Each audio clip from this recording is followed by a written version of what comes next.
5 heures plus tard, à la nuit tombante, ils arrivent en vue du port. Tous les abris sont pris d'assaut, les bâtiments fourmillent de monde. C'est pire que le jour de la fête du dieu de l'océan, quand les gens s'amassent dès l'aube pour déposer à Ruahatu des offrandes. Se faufilant parmi les gens, Janek et les siens déposent leurs sacs sous un préau. « Je vais me renseigner, » déclare le père de famille. « Attendez-moi sans bouger, sinon je ne pourrai pas vous retrouver. Il y a plus de monde ici que des grains de riz dans une casserole. »« D'accord, » répond Yumi, contente qu'il ne soit plus seul. Et, malgré les circonstances, elle tente de sourire à ceux qui les entourent. Saisissant cette perche, une voisine lui répond. « Les digues sont submergées. L'île s'enfonce à vue d'œil. Déjà, les plages de sable ont disparu. »« Et c'est pareil dans les hauteurs, » ajoute une autre. « Les sols glissent et les maisons sont emportées. La mer est la seule issue possible, mais elle est démontée. Il nous faut faire vite un bateau, un grand bateau. » Et, tandis qu'elles exposent nerveusement la situation, Yumi pense à ses parents. Que vivent-ils en ce moment ? Comment fait son père Enoa ? Le pauvre homme ne peut pas bouger. Ce faisant, elle se sent soudain suffoquée quand la vision de Nani la tire de l'effroi dans lequel elle était en train de glisser. Ça la calme d'un seul coup. Yumi comprend qu'elle ne doit pas se disperser. Elle est en charge d'une petite fille. Nani est le trésor à protéger. Alors, mettant ses mains de part et d'autre du visage de l'enfant, elle la caresse pour faire un peu diversion et lui boucher les oreilles. Et comme Nani pique à nouveau du nez, Yumi s'assoit contre les sacs, la couche entre ses jambes, puis, l'entourant de son corps, se met à fredonner. Poreo, poreo, noroto ete mete, ma oena te fe, amoya te fe, poreo. Combien de fois, quand Nani était bébé, lui a-t-elle chanté cette berceuse ? Poreo, bouche de maman chantant la mer, bouche de maman chantant l'île entourée de beaux poissons. Poreo, bras de maman serrant Nani, corps de maman, petit bateau, dansant doucement au fil de l'eau pour éloigner la tempête. Entre-temps, Janek s'est frayé un chemin dans la foule et est entré dans le bureau du port, transformé en quartier général. Là, des hommes et des chefs de village discutent et font le point sur la situation. L'île commence effectivement à disparaître et l'exode a débuté. Un navire a accosté 2 jours plus tôt et a emmené 3000 personnes. Il a promis de revenir, mais rien n'est sûr, explique quelqu'un. Et s'il le fait, crie un autre, on ne sait pas quand il réapparaîtra. Les moyens de communication sont coupés. Oui, ajoute un troisième, il n'y a plus d'électricité. Seul le phare principal de l'île continue à fonctionner, car il est autonome. 2 heures plus tard, à la lueur de quelques lampes à pétrole disposées de ci et de là sur le port, Janek rejoint sa femme et sa fille. Tefetia, les étoiles, sont invisibles, et Teua, la pluie, tombe toujours. Reposez-vous, pense-t-il en le regardant dormir les 2 sirènes de sa vie. Mais Yumi l'a senti. Elle frémit. Qu'as-tu appris ? Janek répond. Un paquebot doit venir. Quand ? Demande Yumi. Bientôt, répond Janek. Mais il faudra au moins 2 voyages pour nous évacuer tous. Les gens du port nous estiment à 6000. Le lendemain, Tera, le soleil, point à peine. Mais déjà Janek, Yumi et d'autres sont réveillés. Janek se lève dans la lumière filtrée par la pluie. Hier soir, explique-t-il, des missions ont été données. Avec d'autres, nous allons rapatrier le plus de nourriture possible et les responsables du port vont quadriller le terrain et tirer au sort ceux qui partiront en premier. D'accord, répond son épouse. C'est son petit mot fétiche. Par une sorte de principe, qui n'est pas du tout rigide, elle accepte tout ce qui est possible. Par contre, elle s'interpose quand les choses sont injustes et elle se dresse quand elles sont inadmissibles. Janek poursuit. Ne quitte pas Nani d'une semelle, qu'elle dorme le plus longtemps possible. Je vais te chercher du thé. Il revient avec un gobelet. Si vous avez faim, des réserves de nourriture sont entreposées dans une pièce du 3e bâtiment, et dans celle d'à côté sont entassées des serviettes et des couvertures. Puis, il laisse sa femme et part avec d'autres hommes. À raison d'une centaine de personnes par groupe, 62 groupes sont constitués. Et le sort décide de celui dans lequel son Janek et les siens feront partie du voyage. Yumi en est autant soulagée que dérangée. S'il n'y avait pas Nani, elle monterait dans le dernier navire. Elle n'aime pas les privilèges. Mais Nani passe avant tout. Il faut sauver la vie de Nani. Alors, elle serre le papier portant le numéro du groupe dans lequel ils sont, ainsi que le cachet du port. Et, comme elle le range dans son sac, un homme passe en criant dans un porte-voix. « Pour éviter les dérapages, en cas d'arrivée d'un bateau, les familles se présenteront dans l'ordre des groupes qui ont été tirés. Nous aurons le temps. Entendez-nous, c'est important. Personne ne devra courir. Pour la sauvegarde de tous, tout devra se faire dans le calme.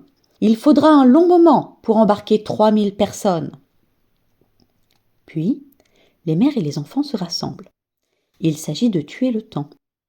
Des cercles de jeu sont créés, des petits coins où, malgré les circonstances, avec presque rien, on fait sortir la joie.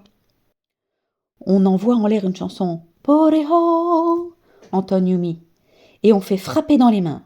Et les mots roulent et se forment et ressortent délicieusement des petites bouches ornées de dents. Et des guitares sorties d'on ne sait où fleurissent, ainsi que des tambourins. Et pour les grands, on rajoute des histoires ou des sorciers, Taoua, Amadou la déesse pluie Teoua, en dansant pour elle pendant des jours et des nuits, et il lui offre du cochon grillé. Alors, vêtue de ses 1000 millions de gouttes, Teoua se retire majestueusement et disparaît, et Terra, le soleil, réapparaît.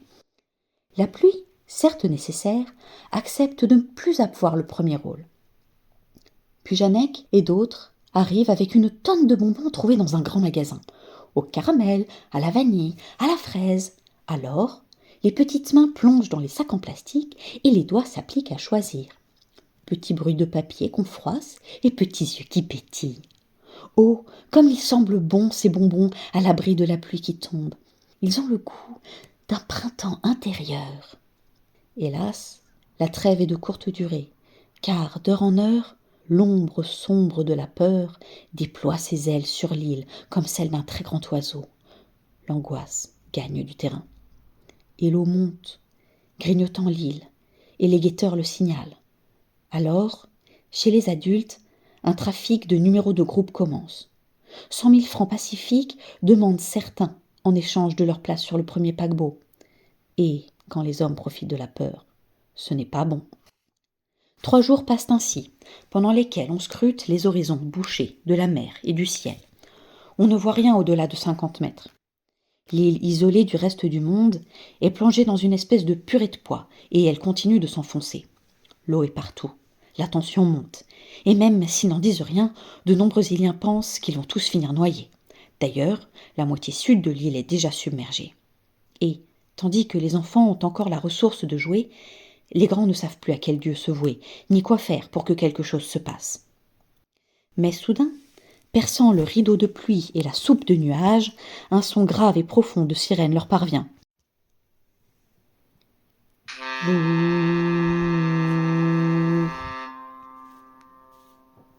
Et quelques instants plus tard, se profile dans la brume épaisse le nez d'un paquebot gigantesque. Passe alors un instant de silence, puis une clameur s'élève du port et s'échappe des bâtiments. Et, dans des hurlements, les gens jaillissent sous la pluie, se bousculent, chacun rassemble sa famille et tente d'attraper son bagage. Et une panique collective surgit, reléguant toutes les consignes d'ordre, de calme et de tour de rôle au placard. Et le monstre de la peur, aux 12 000 jambes, se rue comme une bête hurlante vers les quais. Pour ne pas être emporté dans cette folie, Yumi attrape Nani et la tire sous le préau, à l'écart. Mais la peur brame aussi en elle. Serrant sa fille à la faire éclater, elle hurle « Janek ! Janek !» Car il est son bateau à elle, et, enfoui dans le corps de Yumi, Nani s'agrippe de toutes ses cris face à sa mère. « Je suis là !» rugit Janek en les empoignant. Puis il crie « Ne vous inquiétez pas, nous monterons dans le bateau suivant, il y aura un autre bateau !» Et, comme il prononce ces mots, une autre sirène troue l'horizon. Le premier paquebot n'était pas seul. Alors, la foule se calme et desserre un peu les dents, Puis, selon l'endroit où ils sont, les gens constatent les dégâts. Des personnes sont tombées et ont été piétinées. Il y a des plaies et des bras cassés, et un grand-père, Giosol, agonisant. Son petit-fils à la peau brune, un garçonnet de la taille de Nanny, se jette sur lui en hurlant. L'effroi s'affiche sur les visages. « Qu'est-ce qu'on a fait ?» Des personnes se précipitent, empoignent l'enfant et le décrochent du vieil homme. Puis, l'une d'entre elles soulève la tête de ce dernier, essaye d'écouter son cœur pour voir s'il bat, lui prend le pouls, mais c'est trop tard. Le vieil homme n'est plus de ce monde. Le vieil homme s'en est allé. Son souffle s'est arrêté. Alors, l'homme qui s'était penché se lève, saisit l'ancêtre sous les aisselles, demande à quelqu'un de l'aider, et il rapatrie le corps, loin de la cohue, sous le préau. Derrière eux, un troisième homme les suit, avec le garçonnet. En les voyant arriver, Janek, Yumi et Nani s'approchent et apprennent ce qui s'est passé. Le garçon s'appelle Semeyo. Dans la langue de l'île, ça signifie miracle ou signe miraculeux. Et Yumi l'entend tout de suite ainsi quand ses yeux se posent sur ce petit enfant des hommes qui, malgré son jeune âge, a déjà un air si grave. Son grand-père a rendu l'âme, et l'enfant ne crie plus puisque son Ipa ne l'entend plus. Il est parti sans adieu et sans bruit, a franchi la barrière des morts. Semeyo sèche ses larmes, se redresse et demande calmement où son grand-père va être enterré. Il était sa seule famille depuis 2 ans. Ou plutôt, chacun était la famille de l'autre. Toujours, ils s'accompagnaient. Il est donc maintenant le seul à pouvoir s'occuper de sa dépouille qui ne peut pas rester comme ça, dehors au vent, sous le ciel. Il doit rejoindre le sol de l'île. Il doit être recouvert. Semeyo lève la tête et toise les adultes qui l'entourent. D'une certaine façon, il leur demande des comptes. On a tué son grand-père. Maintenant, il faut assumer. Il dit « Ipa aimait les dattiers. Il y en a un à quelques mètres derrière le port, indique une femme affectée. Allons-y, dit celui qui a porté le vieil homme. J'ai vu des pelles, je vais les chercher, dit Janek. Janek rapporte 3 pelles et, suivi par Yumi et Nani, se joint au groupe des fossoyeurs. Effectivement, à quelques mètres du port, un dattier se bat contre la tempête. Les hommes le rejoignent et, dos courbés et tête baissée pour résister aux éléments, ils se mettent à creuser à son pied. Et le sol détrempé ne se fait pas prier. Il accepte de s'ouvrir aisément et accueille le corps du vieillard. Quand il est recouvert, l'enfant dit « Laissez-moi seul ». Et tous s'en vont, sauf la pluie qui les entoure, le dattier, la tombe et l'enfant. Semeyo pose ses mains sur le tronc de l'arbre. « Remplace-moi, dit-il. Reste avec lui, je t'en supplie. Tiens-le avec tes racines, il m'a toujours accompagné. » Puis, incapable de s'en aller, il s'effondre, la tête entre les genoux, et se met à pleurer. On ne peut pas le laisser, dit Yumi qui ne s'est pas vraiment éloignée. Cachée derrière un des murs du port, elle ne l'a pas quitté des yeux. Janek, demande-t-elle, que penserais-tu de l'adopter ? Janek hoche la tête sans hésiter. Il s'apprêtait à lui poser la même question. Et toi, Nani, qu'en penses-tu ? Demande Yumi. Nani aussi est d'accord. Quelques minutes plus tard, en somnambule, Semeyo quitte le dattier. L'enfant au cœur broyé ne le sait pas, mais, à cet instant, caché derrière les nuages, toutes les étoiles invisibles du ciel sont à l'œuvre et guident ses pas vers le préau. Là, à l'abri de l'eau qui tombe, Janek, Yumi et Nani l'attendent. À son entrée, il l'approche et l'entoure avec douceur. Puis, à la façon d'un chevalier mettant genou à terre devant son roi, Janek s'agenouille devant lui. « Enfant de l'île, accepterais-tu d'entrer dans notre famille ?» lui demande-t-il directement, car, au vu des circonstances, il n'a pas le temps de prendre de gants, ni de suivre un protocole. L'enfant perdu le regarde. Puis, le temps de comprendre ce qu'on lui propose, ses yeux s'agrandissent d'espoir. Il fait oui de la tête. « Bravo, très bien, je suis Janek, dit Janek. Et moi Yumi, dit Yumi. Et moi Nani, dit Nani. Semeyo essuie son visage. « Quel âge as-tu » demande-t-il à Nani. « 8 ans, répondit la fillette. Ça tombe bien, les 2 enfants ont le même âge. Et, tandis que les dernières personnes de la première fournée embarquent sur le paquebot. Ils échangent quelques paroles sous le préau et font un peu connaissance. 2 heures plus tard, le premier paquebot s'en va et le deuxième prend sa place. Et cette fois, les 3000 personnes y accèdent dans un grand calme. Imperturbablement, la pluie continue de tomber. Le bateau compte 2 étages inférieurs et 3 étages supérieurs. Les premières familles qui montent prennent possession des cabines, et les suivantes, comme celle de Janek et de Yumi, se répartissent sur les ponts. Serrant les serviettes et les couvertures qu'on leur a données, Yumi s'affaire à délimiter un coin contre une barrière sur laquelle ils pourront faire sécher leurs vêtements. Et ils se couchent, car la nuit est tombée, et parce que le capitaine du navire ne veut pas repartir tout de suite. Et la nuit les prend sous son aile. À l'aube du lendemain, le paquebot appareille, laissant les quais vides de tous ceux qui s'y trouvaient.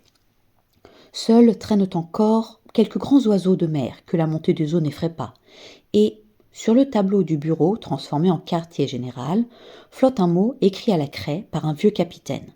« Le 17 septembre », a-t-il noté dans la langue de l'île. « Ne perdez pas courage. Nous avons laissé quelques vivres dans le 3e bâtiment. Un dernier bateau passera d'ici une semaine. » Accrochés au bastingage, Semeyo, Nani, Janek, Yumi et les autres regardent leur île mangée par la pluie s'éloigner. Elle fond comme un morceau de sucre.